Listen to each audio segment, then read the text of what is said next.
భక్తులకు మెరుగైన సేవలు అందించేందుకు టీటీడీ మరో కొత్త విధానానికి శ్రీకారం చుట్టింది. భక్తుల అభిప్రాయాలు తెలుసుకునేందుకు కొత్తగా వాట్సాప్ ఫీడ్బ్యాక్ విధానం తీసుకొచ్చింది.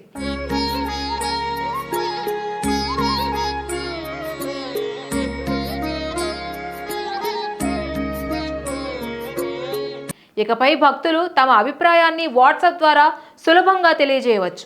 తిరుమల, తిరుపతిలో పలు ప్రాంతాల్లో ఏర్పాటు చేసిన క్యూఆర్ కోడ్లను మొబైల్తో స్కాన్ చేస్తే వాట్సాప్లో టీటీడీ అభిప్రాయ సేకరణ పేజీ ఓపెన్ అవుతుంది.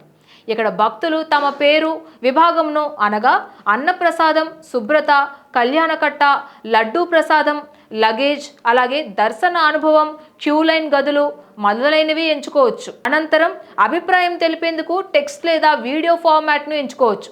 సేవా ప్రమాణాన్ని ఉత్తమం, సగటు, మరింత మెరుగుదల అవసరం లేదా బాగా లేదుగా రేటింగ్ ఇవ్వచ్చు. భక్తులు తమ అభిప్రాయాన్ని గరిష్టంగా 600 అక్షరాల పరిమితిలో టైప్ చేయవచ్చు లేదా వీడియోగా అప్లోడ్ చేయవచ్చు. ఫీడ్బ్యాక్ సమర్పించిన వెంటనే మీ అభిప్రాయం విజయవంతంగా నమోదు చేయబడుతుంది. మీ విలువైన ఫీడ్బ్యాక్కు ధన్యవాదాలు అనే ధృవీకరణ సందేశం కూడా వస్తుంది.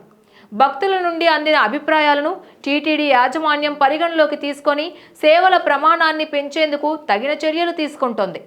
వాట్సాప్ ఫీడ్బ్యాక్ విధానం పట్ల భక్తులు హర్షం వ్యక్తం చేస్తున్నారు. ఈ విధానం ద్వారా తమ సమస్యలను నేరుగా చెప్పుకునే అవకాశం ఉంటుందని, ఇది మంచి విధానమని అభిప్రాయం వ్యక్తం చేస్తున్నారు. మరీ భక్తుల నుంచి స్వీకరించిన ఫీడ్బ్యాక్ ఆధారంగా అధికారులు చర్యలు తీసుకుంటారో లేదో మునుముందు చూడాలి.